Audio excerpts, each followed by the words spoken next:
नमस्कार मित्रांनो, MBBS pattern या चॅनलमध्ये स्वागत आहे. तर मित्रांनो, मी तुमच्यासाठी आज नवीन एक अपडेट घेऊन आलेलो आहे. ती कोणती अपडेट असणार आहे? तर मित्रांनो, कोणते विद्यार्थी थर्ड राऊंड साठी एलिजिबल असणार आहेत त्यांच्यासाठी हा नवीन व्हिडिओ तुमच्यासाठी तयार करत आहे. तर मित्रांनो, जे कोणी कॅन्डिडेट आहेत थर्ड राऊंड साठी, तर त्यांना जर म्हणजे त्यांची एलिजिबिलिटी काय असणार आहे?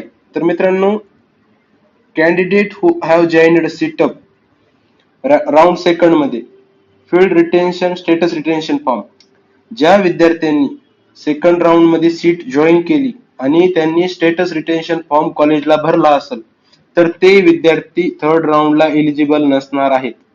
म्हणजे त्यांची आता सीट बुक झाली. स्टेटस रिटेन्शन फॉर्म म्हणजे तुम्ही त्या कॉलेजचे फिक्स झाले विद्यार्थी. आणि मित्रांनो, candidate who have joined round second म्हणजे the candidate who have joined a seat in a round first, second or allotted seat in a round third of the all India quota. ज्या विद्यार्थ्याला all India कोट्याची third seat म्हणजे third राऊंडची seat भेटलेली असेल तर ते पण विद्यार्थी थर्ड राऊंडला एलिजिबल नसणार आहेत स्टेट कोट्याच्या.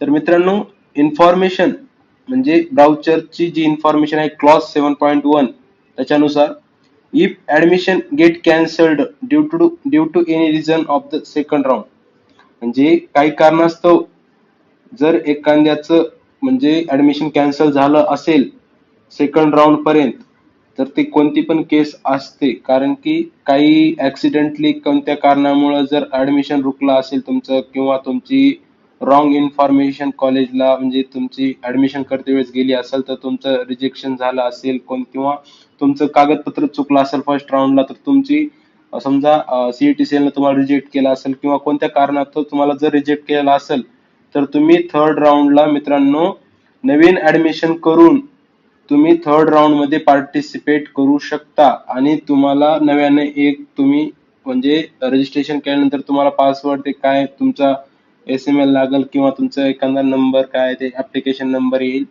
त्यानुसार तुम्हाला थर्ड राऊंड मध्ये तुम्हाला तुमचं रजिस्ट्रेशन करून तुम्ही तुमची जागा मिळवू शकता नव्यानं. तर मित्रांनो, हे काही रूल आहेत CET चे, त्यानुसार तुम्हाला म्हणजे एलिजिबल असणार आहे थर्ड राऊंड साठी.